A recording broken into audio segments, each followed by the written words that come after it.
Hello, everyone. Welcome back again. I'm joined today by Brad Olson from Infometrics in New Zealand. He's an old colleague of mine, very knowledgeable about things. He's CEO of Infometrics. Uh, and I want to pick his brain to figure out what's going on in New Zealand and going on in the budget in New Zealand, because it sounds pretty different to the Australian one. So welcome, Brad. Thank you. So can you tell me sort of, in Australia, we have this situation where the government's running a surplus. There are really high commodity prices and reasonably strong nominal GDP growth driving it. And the surpluses were sort of a surprise. It sounds like the New Zealand situation is very, very different. Yeah, we're like literally directly the opposite of that in a sense. We're running some budget deficits and some like sizable enough ones. I mean, some of that comes out of the COVID hangover still. Some of it comes out of last year when we had Cyclone Gabrielle hit and a lot of effort that had to go on there.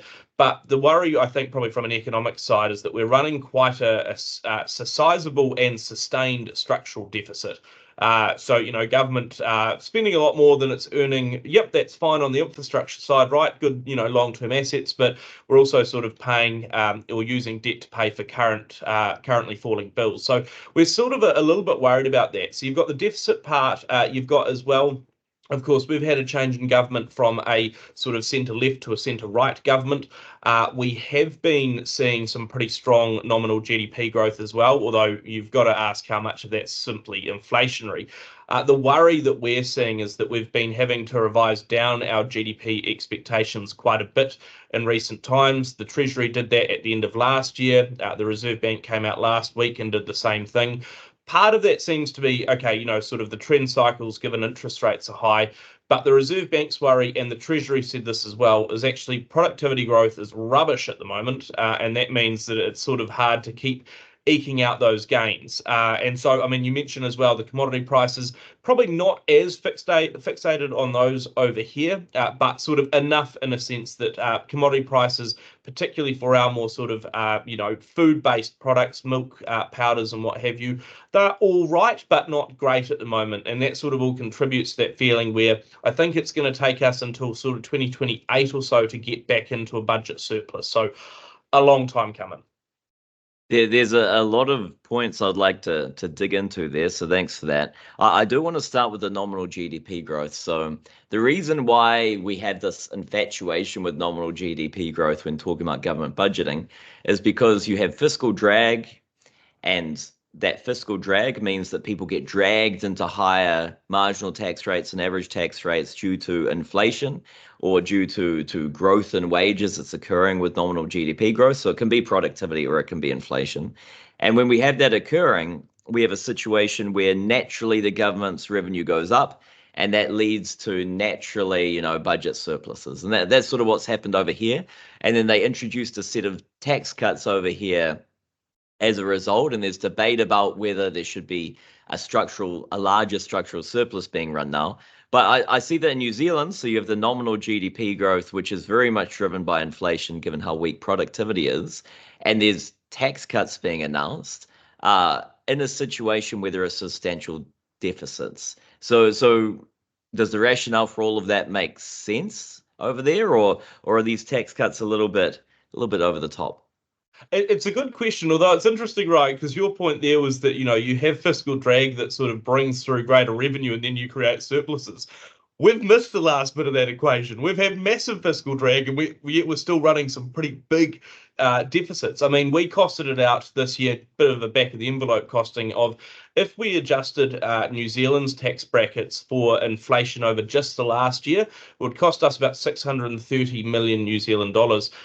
We've last adjusted the tax brackets really back in 2010, 2011. If you adjust for inflation for that period, it would cost you $4.7 billion just in this last year. Like that's your entire sort of justice budget or so gone in an instant. So it's interesting to hear that. I mean, there is this talk, and you talk to some economists who say, look, from a very purist theoretical point of view, you shouldn't probably be doing tax reduction or tax relief or any sort of that restructuring while you've got such a large deficit.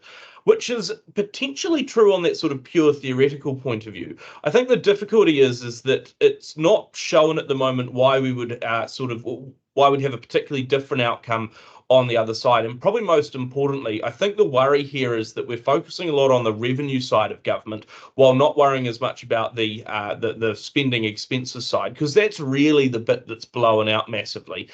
The government in New Zealand sets a spending allowance, a budget allowance each year that says, we can spend X amount more as a budget. I don't think it's stuck to those in the last couple of years. It's always been spending more. So I think there's a reasonable element there of restraint coming through. There's sort of two options that people have talked about. Either you could go through a big savings exercise, which the New Zealand government has. I think $1.5 billion of savings each year. You've had a bunch of government workers that have lost their jobs and a lot of other cutbacks in government budgets. Now, you could book all of that savings and just put it against your debt and therefore sort of, reduce the deficit that's coming forward. That's absolutely true. Politically, the government's come through and said, look, we're going to deliver tax relief. So I think that in here, politics probably trumps economics from the point of view that they're saying, well, we have to deliver tax relief because we told the public that. The last bit, and I think one of the challenges is that you get some quarters as well that say, look, whether or not it goes to tax relief or just reducing the deficit or whatever, we should be doing a heck of a lot more. We should be bringing that gap, that deficit down really, really quickly. That seems to go against some of the literature that the likes of, I can't remember, it's one of the internationals, the OECD, IMF, World Bank, one of those that have put out that sort of says, look, you've got to be a little bit careful about that recalibration. You don't want to go straight into, hardcore austerity, because actually that can harm your sort of economic fundamentals. So I think there is sort of a managed pareback of government spending that probably needs to go on. That's interesting. So a key way I like to understand these sorts of issues is that, with the central bank chasing an inflation target, there'll be monetary policy offset related to the economic transition. And the government's just trying to set its budget within that envelope. And so when you have a change in government spending and government taxation, it will lead to some type of offset. Now, interest rates are already quite high in New Zealand. And in that sort of space where you put both together, the calculus becomes asking if certain items of expenditure could lead to certain interest rate responses. And we might be worried about certain groups or distributional activity that occurs within that. Now, a really key thing that I want, so this sounds like I'm completely changing the question, but it's the question I really wanted to ask. Movie subsidies in New Zealand are over twice as large in dollar terms than they are in Australia. And in Australia, they feel like a rort, but they've increased massively in New Zealand. Now, in per capita terms, that means it's, we're talking, what would it be, like 14 times as much. And then there are, video game subsidies and other things in there. Are there forms of expenditure like that that are focused on very specific industries where we would say, look, if we were to adjust those forms of expenditure, this could have a sizable impact on interest rates? Or are the sums involved just too small? And is it not really much of a worry? It's an interesting point. I mean, this sort of part of this discussion's been going a lot around in Wellington in recent times around like, are things big enough to make a difference? And I guess like any individual spending line, probably not. But yeah, in totality, I think they are. I mean, probably more importantly, part of that comes back to me for the fundamentals. Even if it's not necessarily big enough to make a huge difference on that, interest rate track, you got to look at the opportunity costs there in terms of, you're subsidizing a lot for a particular industry. No one else gets that. And so that, you're picking winners and therefore creating losers. And I think certainly with our screen grant for films and that, it's completely uncapped. You could, if we brought in a whole bunch of stuff, we'd be, yes, you get some spending coming in, I get that, but you also are sort of foregoing a whole bunch of revenue. The gaming subsidy was another big one. That was introduced last year by the government at budget and designed very much to try and counter some of the subsidies that are in Australia around gaming. Although, funnily, and I found this really weird, our subsidy in New Zealand is less than the Australian one. So if we were worried about people going from New Zealand to Australia, they probably still should because they'd get more of a rebate. But I mean, I digress. It is one of those things where all of this comes back to, where are you going to get best bang for buck? And I'm just not sure that that's particularly worthwhile. I mean, look, very simple example. No one is giving my business a 20% rebate for just being here in Wellington. Like it gets to a bad place when, everyone is doing that sort of corporate shilling where they're going, well, look, if you don't give me a subsidy, then I'll leave. That's a very dark place to go from an economic budget point of view. That's very true. And I think the main risk at the moment is that everyone's leaving in terms of the employees. So net migration in New Zealand seems pretty substantially negative, which is something that hasn't happened for a while. And it's a lot of people leaving to Australia. Now, Australians don't really recognize this yet, or they'll be talking about, trying to make benefits less attractive to New Zealanders, even though they can't get them, or somehow shutting the borders. So, could you talk through this, but in a way that doesn't give our Australian audience too much information? I mean, look, the migration one's fascinating because you're right. We've got a huge outpouring of Kiwis, the largest net outflow of New Zealanders that we've seen on record. But interestingly, we've also got massive inflows of migration from other parts of the world. So I think at the moment, we've seen the number of people coming in from India alone is enough to offset the number of New Zealanders leaving. And then you've got, people still coming in from China, the Philippines, Fiji are the next biggest contributors. I mean, I think Australia, right, had 500,000 net migrants coming in, but the government was trying to slash that back to around 250,000. We were at 140 odd thousand, which on a per capita basis is more than that 500k figure. So we were seeing some big inflows. I mean, I think part of it, and part of the question and the challenge is that New Zealanders, we do move around a lot. We've got one of the biggest diaspora, globally of any country, and it's because people do leave and they, go and find other opportunities. I think the question always is it a short-term or a long-term thing, and how do we attract them back from a New Zealand perspective?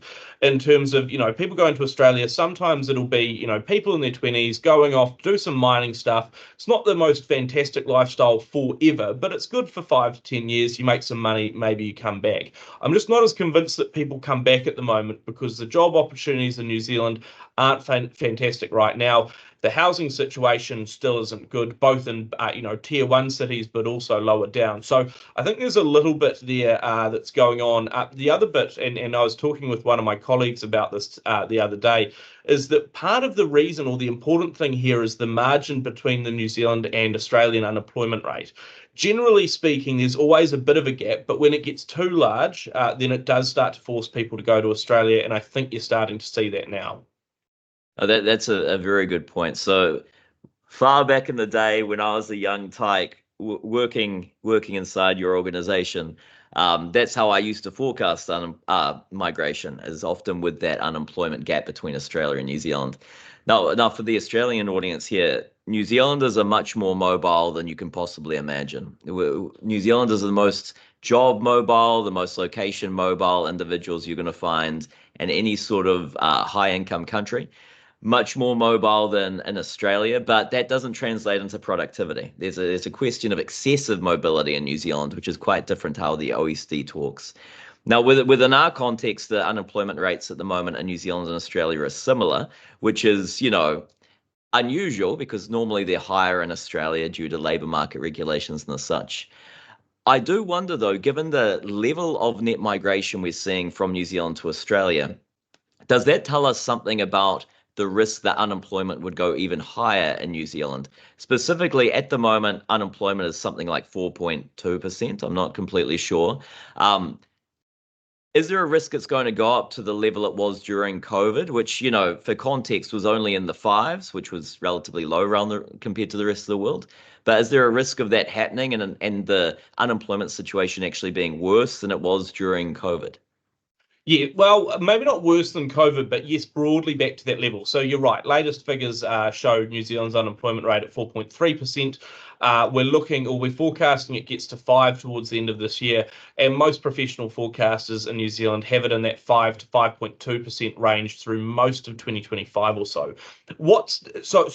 Yes. What's interesting though is that normally, right, when we talk about unemployment, and to be fair, this is exactly what happened in the GFC. High unemployment is people in jobs lose their jobs. This time round, it seems to be a little bit different. Most of the job changes that we've seen in New Zealand so far haven't been job losses. It's just been that you've had a whole bunch of growth in the working age population, a huge bunch of growth in the labour force. Those people now can't find jobs. So I think the number of job ads in New Zealand is down something like 17% below pre-pandemic levels. So you've got people coming in, they're landing at Auckland Airport, they're ready to try and find a job, and they can't. Or there are other people who are aging into the workforce and now they can't find a job. So I think there'll be an interesting bit as we go forward over that sort of discouraged worker element where, you might have a bunch of people who have been looking for a while. They're struggling because businesses aren't seeing as great a sales. They're not looking for as many employees. Therefore, there's not as many jobs out there. So you might sort of have that group of people who go, look, I haven't been looking recently because I looked for a long enough time and I couldn't find anything. Maybe now I look overseas where there are other job opportunities. And I mean, construction is probably a real good example here.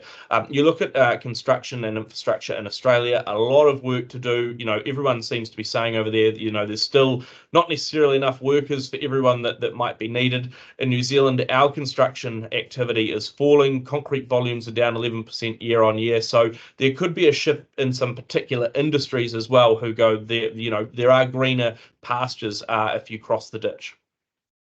Interesting. And within that context, uh, why is the central bank not thinking about cutting interest rates? Yep, no, a fair question. Two sort of core reasons. One, they don't have to care about unemployment anymore. Now, I say that a little bit facetiously. We had a dual mandate that the government got rid of. To be honest, I feel like any professional economist that I've talked to here or overseas says that, look, most of the time those things trend together. Yes, maybe a bit of a timing issue in that, but generally speaking, they're not completely opposite. The real reason for us not cutting interest rates yet is because inflation's too high.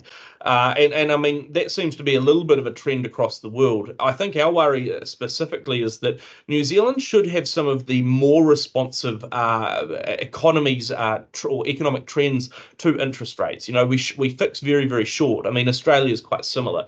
Normally, you're talking, 1 to 2 years if you're lucky. You go to the UK, it's sort of 2 to 3. Go to the US and you've got a 30-year mortgage rate. So, the ways that plays through is quite different.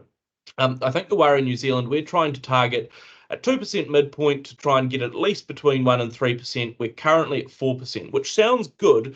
It's just that our non-tradables, our domestically based stuff, it's stuck at about in the very high fives. 5.8% was the latest number. So that's something we're trying to make our heads through as well at the moment in terms of, so you've got high non-tradables, but the economy sucks. Nothing looks good. Spending is down. Why are businesses still putting up prices? Normally at this point, they should be saying, look, I can't do this. People are losing their jobs. They don't have a lot of job security. They're not spending. Therefore, I can't push up prices. But they are. And I think what you're seeing is that you've got a few quite sticky, quite chunky bits of domestic inflation. Insurance has gone up because of natural disasters. Local government rates have gone up because of infrastructure costs. Dwelling rents have increased because of high migration. Energy costs are up as well. All of those are fairly limited in terms of how much interest rates will hit them. So I do wonder if the Reserve Bank's play is you've got some thorny bits on one side that aren't moving. Therefore, to bring the average number down, we've got to hit all the other stuff harder for longer to bring that average number back to 2%.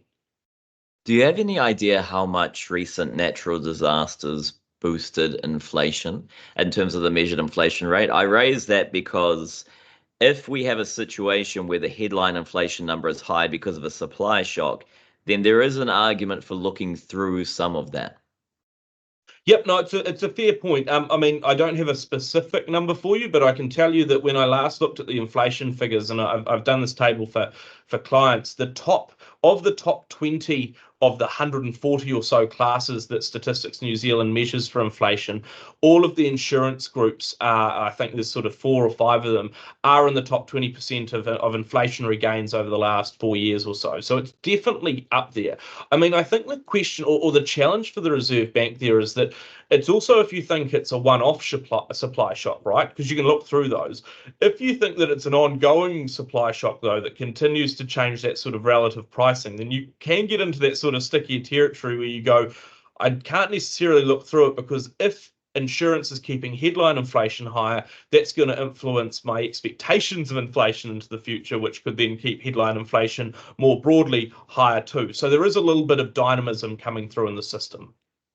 The key thing I do wonder with that is, so that would be a concern about insurance continuing to rise. So has there been an investigation into, what is going on with insurance? Why are actuarial fair or unfair premiums changing in this way? I mean, climate change risk, is that the key driver for that? I suspect so. I suspect it's sort of let's say climate change risk over the sort of medium to long term, but also a short term natural disasters sort of piece, but also natural disasters that are becoming more expensive. Now, part of that is because stuff is more expensive, and sometimes we build in dumb places that are more exposed. I totally note that. But you have seen this trend where reinsurance across the world has been getting a lot more expensive too. And so there does seem to be sort of a doubling up effect over time. I think the other challenge here is that you'd expect, right, particularly in a perfect market, which we never have, but we like to think about, that we would have good information about where those risks lie and we'd be pricing them appropriately already. I think in New Zealand, certainly, we've gone from a bit more of a blasé approach to it to slightly more nuanced, which is good. It's just that that transition does mean that you're all of a sudden having some pretty big increases coming through for some households. So they are going, wow, funnily enough, we've built a whole bunch of new stuff in a flood zone. Maybe that was a dumb idea. No one ever thought about it. No one ever knew about it. Now we need to sort of put up those rates. I mean, we had floods in Auckland last year, and I remember at the time saying, people were like, how do we miss this? And I remember saying to people, they look more at, when you're buying a house or you're building a house, people in Auckland were looking more at their school zones of where they could send their kids to school than they were ever looking at a flood map. So I think there is a real difference coming through where we starting to get better information, pricing more appropriately. It's just that transition's quite big because we've gone from very blunt to slightly more targeted. That's a good point. We should totally move the capital to Palmerston North. And on that line, so let's switch tack a bit. We can't help ourselves. We like to talk about economic aggregates and sort of the general economic outlooks. That's our background. That's what we love doing. We could do it all day. But it is budget day coming up. So are there any sort of big announcements you're expecting there? Do you think there'll be a theme or focus on the budget? I mean, to be fair, the theme will probably be less is more, at least from ministers, because, they just don't have a lot of fiscal room to move. The tax cuts will be the big one. They'll be affecting, I think the finance ministers announced 83% of individuals, 94% of households. And really the only households that it doesn't affect are those groups who are already sort of paying in the bottom part of the lowest income bracket, because that sort of won't change for them. I mean, there is a bit of talk around that sort of redistributional focus that maybe should be coming through. You've had high inflation. How does that influence?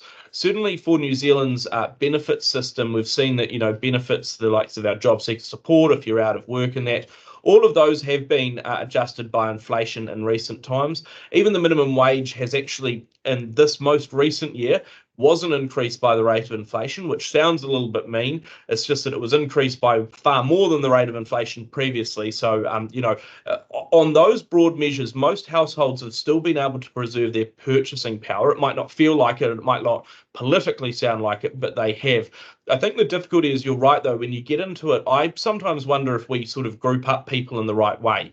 We often sort of talk about deciles or sort of income groups. I think for New Zealand, and probably similar to Australia, you almost want to break it up into 3 buckets. You've got the renters, the mortgage payers and those who own their homes freehold, because those housing costs have a big influence. I mean, one thing that's interesting over here is that our construction activity is falling, and so we've been looking for a bit of a signal from government over if they do anything. They are. They're looking to create and build some new social housing. That's great.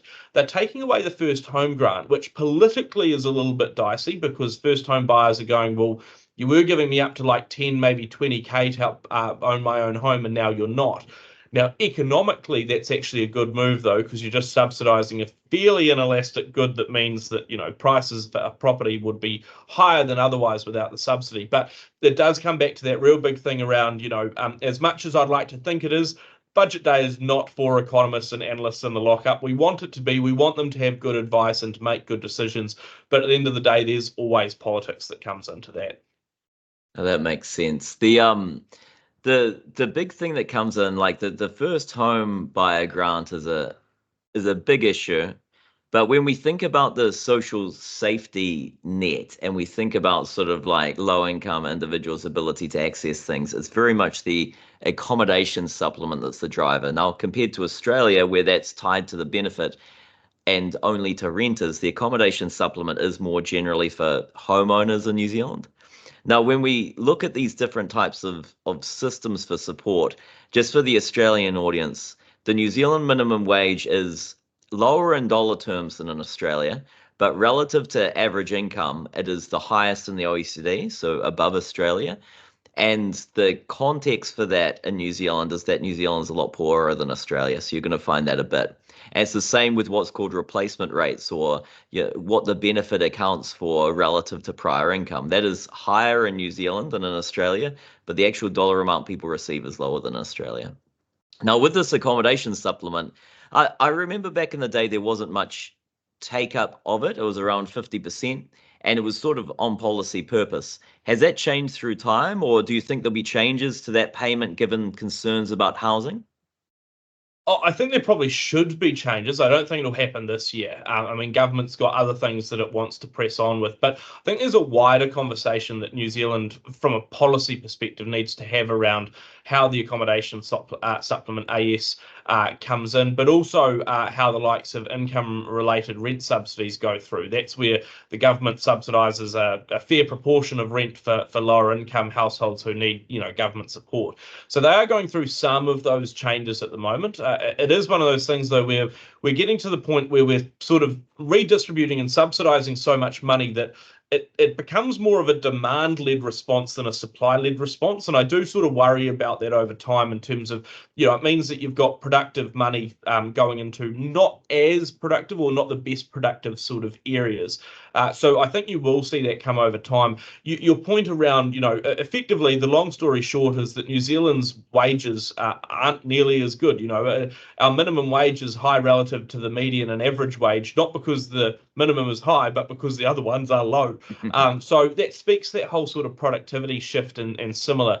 I mean, I'm encouraged a little bit that government is starting to talk about those things, but I'm not confident that we're actually going to sort of solve anything, including on the accommodation supplement anytime soon.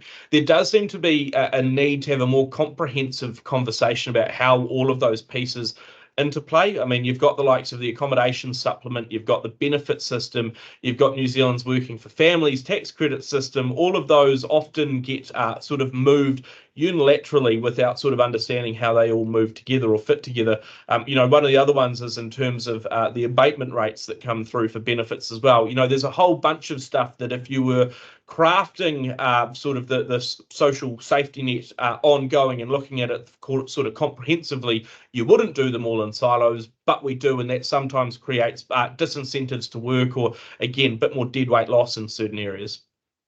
With the benefit system and the such, so I have heard rumors over there that there's concerns about long-term unemployment in terms of benefit uptake. So we both know that when you look at countries like Australia and New Zealand and around the world, a lot of people who are unemployed don't really receive the benefit, including people who are long-term unemployed. But there is some relation between them. Around a third of people, or it might be a quarter, something like that, who are unemployed receive the benefit.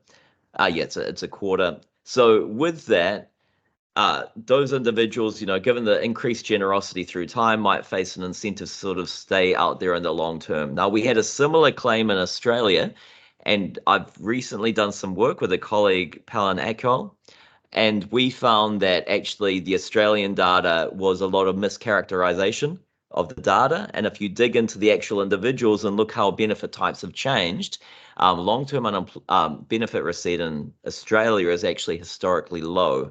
Now, in New Zealand, I do wonder if there's a bit more truth to what's going on. Do you have any insights about the New Zealand benefit data? Yeah, it's interesting because I think one of your points in your analysis, because I remember reading this or seeing this or viewing it on the blog or somewhere nearby, it was part of it was also around sort of the movements between benefit categories, I think, from memory. And I mean, that happens in New Zealand as well. There has been some advice that's come out, and it's always quite hard to dig through because some of it often doesn't break down sort of the journey or the pathway for those people. And so you do see some of those larger numbers. I mean, I think the worry at the moment is you look at some of those benefit numbers and the people who've been on there for a longer period of time are creeping up. Part of that I do think was both a change in how relaxed or not governments can be around benefit provision. So you saw this in New Zealand, for example, you're right. For us, it's about 30% is the crossover between unemployment and the number, like officially unemployed on your labour market measure and your number coming through on job seeker or benefit. And part of that is, some people who are unemployed, they might be living in a household where other people have enough money, so they're able to support them and what have you. There's a whole range of stuff. What we did see for a period, though, is that normally they track in the same direction. But from 2017 onwards in New Zealand, they didn't. You had job seeker numbers that trended up, unemployment that trended down. And we went, well, what's going on here? And it did seem to be that was a bit of a relaxation from government over sort of provision and also tied a little bit to some of the benefit sanctions that came through in New Zealand. They were relaxed or basically removed under the previous government. They've now been reintroduced. And I find this one a little bit challenging because some of the evidence sort of says, look, having benefit sanctions doesn't necessarily do a huge amount to people. And in terms of it doesn't just, engender a huge amount of people to get on there. And I do understand that. I think one of my sort of questions or concerns there is that there is, given it's public money that's being used to support people, there's always some sort of obligation. And I think it comes down to how it is. And how it's progressed. If you had an obligation that if you don't find a job within 3 months, you're off the benefit, that's far, far over the top.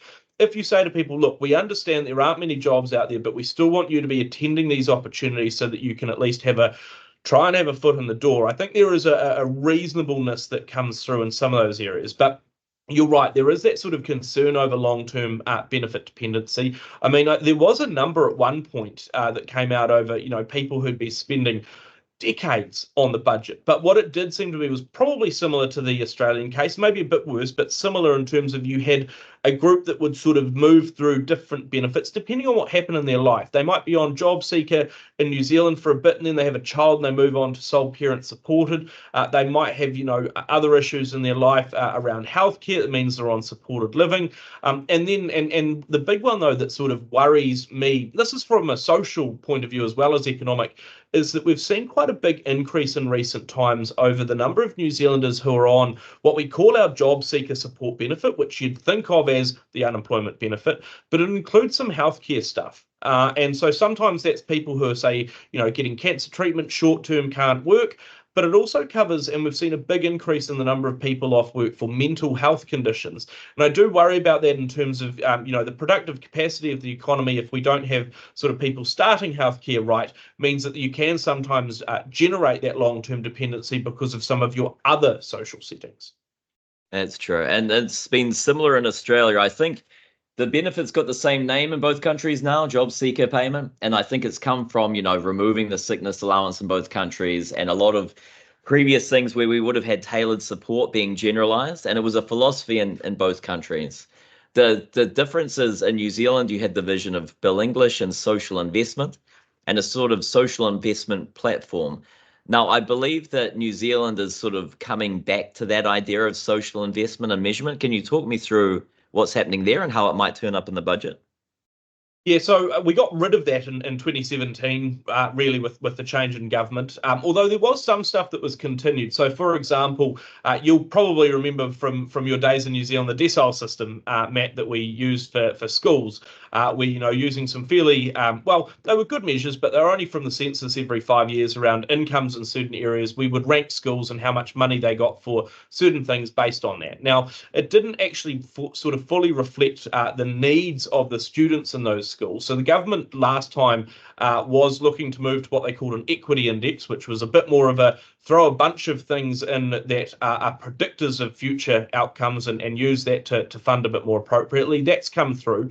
But we've seen the new finance minister, Nicola Willis, she was working in Bill English and John Key's office under the previous government. She's now come back. She's finance minister. She's also minister for social investment. And that does seem to be sort of coming through with a focus on can you prove and can we use evidence of what interventions are going to work and then try and front load them so that you can address that first. I mean, I think there is real merit in there. I remember, the likes of talking to Bill English when he was finance minister back, I think this was 2015, and he would talk about how often, because everything was reactive, you often got inefficiencies as well, where you'd have one government department pointing to the next one and saying, "That's not my job, it's your job." And so, if someone did take charge earlier on before it became a problem, you could get some gains. I think we're still sort of yet to see exactly what will play out in terms of outcomes from the budget. The government's changed around a little bit of the organisational structure of who does that social investment work. But I think where we probably want to get to if we want to do more of that is one, increasing the data capabilities within ministries, because you do need to have some big numbers to be able to crunch through, but also moving to the sort of more of that self-assessment that government departments do, where they might go, look, not only do I have a theory of change and what have you, but here's some data that says this is how many New Zealanders currently have, XYZ characteristics. This is how we would go through and we think we could influence if we went about it this way, rather than at the moment where everyone seems to go, this is a good thing, or this is what ministers have told us they want to happen, so we'll make it happen. There's not often as strong of a sort of evidence base of why these interventions are a good move. So I think moving towards that would be good. Might take a couple of years. Yeah, and within departments, there's always an issue where, good starts to become fuzzy and just relying on what the minister says a bit more feels like a safer option, which is why, I'm a big fan of external organizations such as Infometrics getting access to this sort of data and being able to do things a bit more objectively. Now, I see we're very much over time, so I'd like to thank you for filling me in on the New Zealand budget and what's going on in New Zealand. It's always fun to hear. Was there anything you wanted to add to finish off? I think one of the interesting things that we're still wanting to talk about in New Zealand is around school lunches. At the moment, they were time limited funding, so they weren't necessarily going to get funded into the future. Government pays a lot for them, but there is this question over like what's a good outcome there, and I think part of that comes down not only to measurement but also establishing what you think your intervention is going to do.